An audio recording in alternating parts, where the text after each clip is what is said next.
গণঅভ্যুত্থানের সাবেক প্রধানমন্ত্রী শেখ হাসিনা পতনের পর থেকে ভারত অভিযোগ করে আসছে বাংলাদেশে হিন্দুসহ অন্যান্য সংখ্যালঘুরা ব্যাপক নির্যাতনের শিকার হচ্ছেন।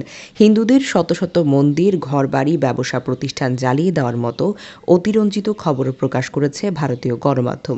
এসবের জবাবে অন্তর্বর্তী সরকারের প্রধান উপদেষ্টা ডক্টর মোহাম্মদ ইউনূস ভারতীয় সাংবাদিকদের বাংলাদেশে এসে সরেজমিনে প্রতিবেদন করার আহ্বান জানিয়েছেন, কিন্তু তা সত্ত্বেও তাদের অতিরঞ্জিত এবং কথিত অভিযোগের বিষয়ে সংবাদ প্রকাশ করাটা বন্ধ হয়নি।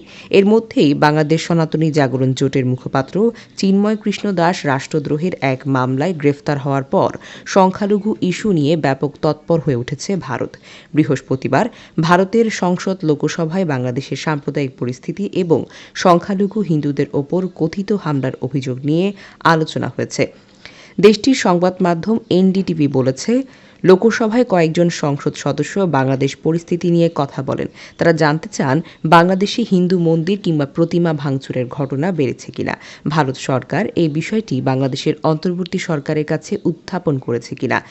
এসব প্রশ্নের জবাবে ভারতীয় পররাষ্ট্র প্রতিমন্ত্রী কৃতি বর্ধন সিং সংসদে বলেন, বাংলাদেশে গত কয়েক মাসে হিন্দু মন্দির এবং প্রতিমা ভাঙচুরের ঘটনার তথ্য শোনা গেছে।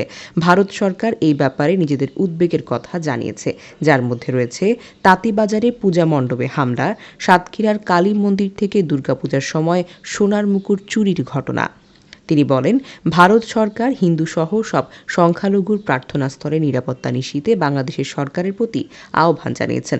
এছাড়া সংখ্যালঘু সহ দেশটির সব নাগরিকদের নিরাপত্তা নিশ্চিতের দায়িত্ব অন্তর্বর্তী সরকারের বলে জানিয়ে দিয়েছে ভারত।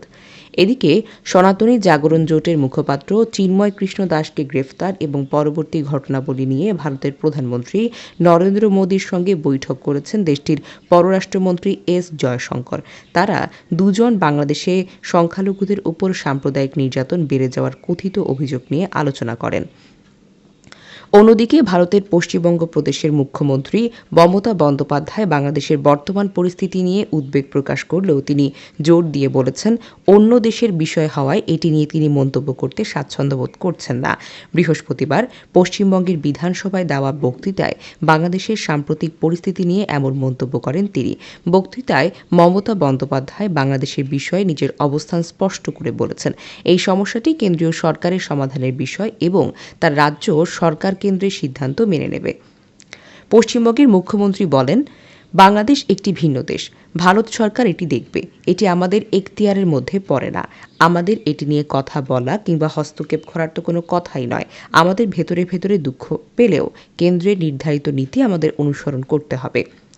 বাংলাদেশের পরিস্থিতি নিয়ে তিনি পশ্চিমবঙ্গ প্রদেশের ইসকনের প্রতিনিধিদের সাথে কথা বলে জানিয়েছেন তিনি। তবে ইসকনের নেতাদের সঙ্গে কী ধরনের আলোচনা তার হয়েছে সে সম্পর্কে বিস্তারিত জানাননি তিনি।